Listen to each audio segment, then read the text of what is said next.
মহারাজা প্রজাকে বলে, ঠিক আছে, আপনি যখন ভেবেই রেখেছেন আমাকে কিচ্ছু বলবেন না, তাহলে এইবার আমার তাণ্ডব দেখার জন্য তৈরি হয়ে যান।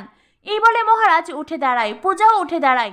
পূজার ভীষণ ভয় করছে, এইবার মহারাজ না জানি কি করবে। মহারাজ তখন পূজাকে বলে, সোজা আঙ্গুলে ঘি না উঠলে কিভাবে আঙ্গুল বাঁকিয়ে ঘি বার করতে হয় সেইটাই মহারাজ ভালো করে জানে। এই বলে যে আমার হাত গুটিয়ে নেয় মহারাজ, আর তারপরে ইচ্ছে মতন কলিং বেল বাজাতে শুরু করে দেয়। এক নাগারে মহারাজ কলিং বেল বাজিয়েই যাচ্ছে। পূর্ণিমা তখন মহারাজের বাবাকে বলে, দেখেছো বস্তির বাচাল মেয়েটা বাড়িতে ঢোকার জন্য কেমন করছে, বেহায়া অসভ্য কথাকারের। তখনই মহারাজ দরজায় বারবার ধাক্কা দিতে থাকে।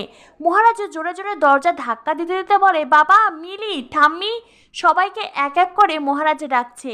আর মহারাজের গলা শুনে সোমনাথের আত্মা শুকিয়ে এসেছে। সোমনাথ তখন মনে মনে ভাবতে থাকে, এই রে মহারাজ এসেছে। মহারাজ আসার বুঝি আর সময় পেল না। এইবার মহারাজ বাড়িতে ঢুকে সর্বপ্রথম আমাকেই না মারতে শুরু করে। পূর্ণিমা তখন দোলনায় গিয়ে বসে আবারও বলে, না না, ও যতই চেঁচামেচি করুক না কেন, আজ আমি দরজা কিছুতেই খুলব না। মহারাজ তো বারবার চিৎকার করে ডাকতেই আছে। তখন মহারাজের বাবা পূর্ণিমাকে বলে, তুমি কি ভেবেছো? হ্যাঁ, কি ভেবেছো মহারাজ দরজাটাকে ধাক্কা মেরে ভেঙে ফেলবে? সেটা তুমি চাও? পূর্ণিমা বলে, দরজা ভাঙা এতটা সহজ নয়। সোমনাথ তখন পূর্ণিমাকে বলতে চাই, মা দরজা খুলে দাও, কেননা ইতিমধ্যেই সোমনাথ ভয় পেয়ে গেছে। আর পূর্ণিমাও একটু একটু ভয় পাচ্ছে, কিন্তু পূর্ণিমার জেদ অহংকার তাকে দমিয়ে রেখেছে। মহারাজ বারবার চিৎকার করেও যখন কোনো কাজ হলো না, মহারাজ পূজাকে বলে, এইবার দেখবেন আমি কি করি।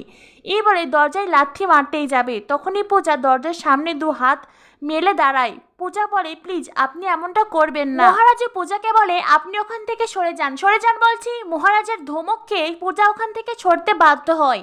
এরপরেই মহারাজ নিজের গায়ের সমস্ত শক্তি দিয়ে দরজায় লাথি মারতে শুরু করে দেয়। এদিকে মহারাজের বাবা ঘরের ভিতরে পূর্ণিমাকে বলে, আজ মনে হচ্ছে আসল সত্যি কথা বলার সময় এসেই গেছে। শুনেই সোমনাথের চোখ মুখ শুকিয়ে আসে। সোমনাথ মনে মনে ভাবতে থাকে, বাবা কোন সত্যির কথা বলছে? বাবা কি স্কুলের সেই ঘটনার কথা বলছে? সোমনাথ তো নিজের কপালের ঘাম মুছতেই ব্যস্ত। তখনই ঠাম্মি বলেন, আচ্ছা কোন সত্যির কথা বলতো, কোন সত্যির কথা বলছিস? পূর্ণিমা বলে, বলো বলো, আমিও জানতে চাই। তুমি আর মহারাজ কি এমন সত্যি জানো? কদিন পর পর শুধু বলো সত্যি সত্যি, আজ আমি সেই সত্যিটা জানবই। তখনই মহারাজের বাবা বলেন, ঠিক আছে, শোনো তবে সেই সত্যি। তখনই মহারাজ শরীরের সমস্ত শক্তি দিয়ে জোরে দরজায় একটা লাথি মারে, আর দরজা ভেঙে পড়ে যায়। আর মহারাজের বাবার সেই সত্যিটা বলা হয় না। সকলেই তো চমকে ওঠে। ঠাম্মি, মিলি, মহারাজের বাবা সকলেই চুপ করে মহারাজের কাণ্ড দেখছে। আর পূর্ণিমা